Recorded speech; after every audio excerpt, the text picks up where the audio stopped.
What's up, guys? This is Coach Grant with First Down Training, and today we're going to be talking about 5 tips to help you throw a perfect spiral every time. So first things first, fellas, let's talk about the grip that you need to throw a spiral. So I'm a firm believer that this is not a one-size-fits-all grip, but if you're a quarterback who struggles with spin, and maybe you have one of these mistakes that we're going to talk about, I suggest trying the grip that I'm going to show you. Some guys have a lot of success with different grips or weirder grips. That's totally fine, but this is like the classic grip that I recommend for you to try that will help that ball spin off your hand a little bit better amongst these other tips that we're going to mention in this video. So one of the mistakes I see a lot of quarterbacks make is their ring finger is too high on the football. So their ring finger will be on this, like, I guess you could say, first thread right here, okay? I know the laces are a little messed up on this ball, but the first thread. So what happens is when your hand is too high on the ball, your thumb is like way too high. So when you go back with the ball, it's hard for us to get to a backstroke position and get to a comfortable throwing position because you feel like the ball is going to slip out of your hand. So to get a better grip, and obviously working on your grip strength can help you with this as well,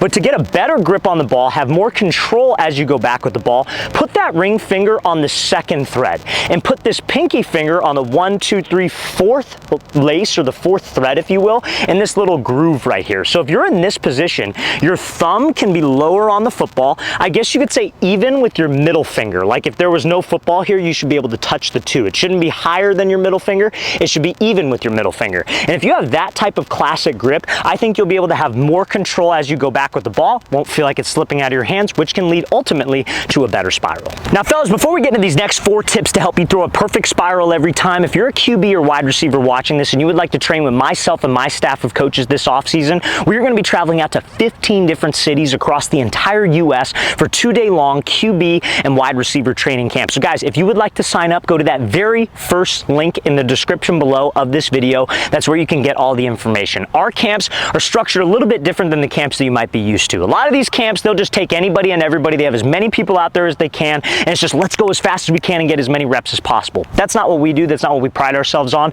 We actually pride ourselves on actually developing you. So if you make a mistake, we're going to explain, hey, you did this wrong. You need to improve in this. And on your next rep, we're going to make sure that you apply it, because that's how you develop and that's how you get better. You're going to learn a lot of information over the course of these 2 days and get a lot of individual coaching from myself and from the coaches on my staff. So guys, with that being said, our camps, all of them, will sell out because, again, we limit spots. We can't do that style of coaching if we just take 100 and 150 different kids. So guys, if you'd like to sign up, again, very first link in that description below. The next camp we're coming out to is going to be San Francisco, California, or the next state we're coming out to. Then we'll be heading out to Orlando, Florida, Phoenix, Arizona, Columbia, South Carolina. Then after that, we'll be coming out to Seattle, Washington, Oklahoma City, Oklahoma, Nashville, Tennessee, Milwaukee, Wisconsin, Austin, Texas, Atlanta, Georgia, Denver, Colorado, Columbus, Ohio. Then we'll be heading out to Boston, Massachusetts, Salt Lake City, Utah, and finishing it off in Los Angeles, California. So guys, want to sign up? Very first link in that description below. We'd love to see you there. Now, the second tip I want to talk about to help you throw a better spiral is going to have to do with your grip as well, but it's more so about your palm placement on the ball. So your spiral comes from your fingers, more specifically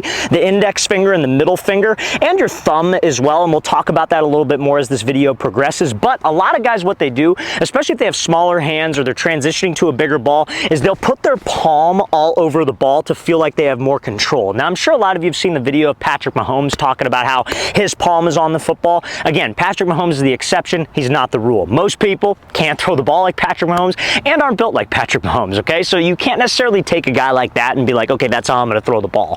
It may not work for you. And like I said, this is not one size fits all, but for a lot of quarterbacks, they struggle because their palm's too much on the ball, and when they throw the ball, it's like they curve it or their wrist breaks. What you want to do is you want to have a small pocket of air between your palm and the football. So what I do sometimes, if I feel like my grip's a little bit off, is I'll grip the ball with my palm on it. I'll put my finger between my palm and the football to get my fingers to be more so like the hold of the ball, so I could spin this thing and let it roll off my hand a little bit better. Now, if you struggle with this, you feel like you don't have as much grip, working on your grip strength is something you could always do. As a player, I used to get one of those like grip strength, like, you know, squeeze things. Like it looks like those clips that you put on the end of like a barbell when you're lifting. And I would do 100 reps of those on each hand every night. And that helped me a lot with grip strength and helped me with control as I took the football back. So make sure there's that gap of air. And I feel like that can also help you with a better spiral. Now, another thing, like I said, fellas, remember the index finger, the middle finger, and your thumb are the most important fingers when you throw a spiral, right? So your middle finger and your index finger, I guess you could say the spiral fingers. The thumb just kind of helps you support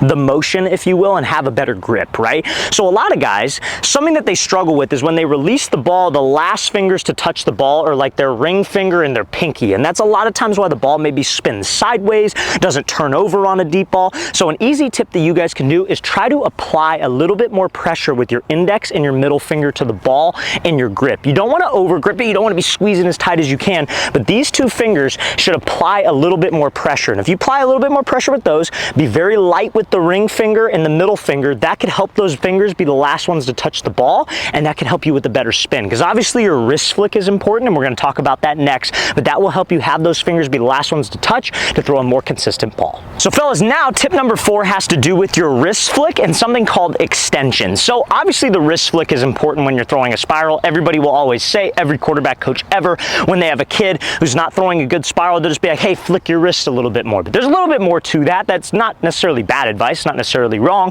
but there's more to it, right? So I would say when you flick your wrist, you either want to be in this position where your wrist is down, or your thumb, like the top of your thumb, is parallel to the ground, so facing the ground. A lot of QBs, when they throw the ball, they do this, where their palm is facing up. That's a great way to end up curving the ball, and a lot of guys will flick, and it's like their palm is facing outward. So you either want to be down like a basketball shot, or turn your thumb over. But when you extend or when you snap, or when you flick your wrist like that, you have to make sure you're at a point called extension when you flick. So that flick should be about 6 inches in front of your front foot. So if I'm stepping into a throw, I don't want to be like this, where my flick is even with my foot. I want the flick to be 6 inches in front of my front stride. Reason why we want to do that is that's what gets us to extension. Your wrist, your elbow, and your shoulder are extended to the target. Then after you extend, I'm not really a fan of making quarterbacks go to this opposite pocket. Some guys will extend and they pull back. That's cool. Some guys extend and they leave it out there a little bit more.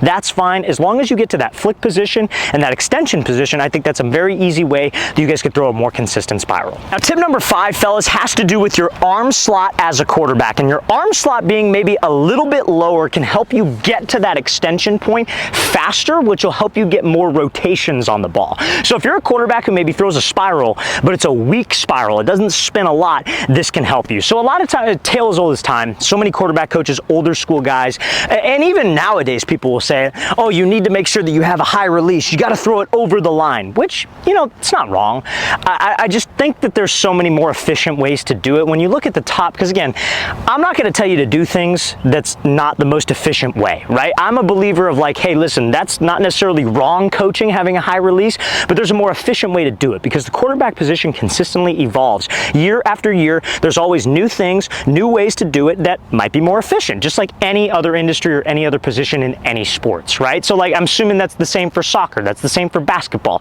There are things that will make you more efficient over time, right? So a lot of guys will force the high release. They go back, they force the high release, but from here to extension, that's a very long process, right? Not saying you can't get to extension, but it doesn't get you to extension faster. So what I would say, I'm not going to tell you to throw it sidearm. I'm not a believer in that. Some people are just like swear by the sidearm and low arm slot. And yes, it will get you to extension, but it's too low. There are times for sidearm throws like you maybe have to throw around somebody, but I would say keep your arm slot natural.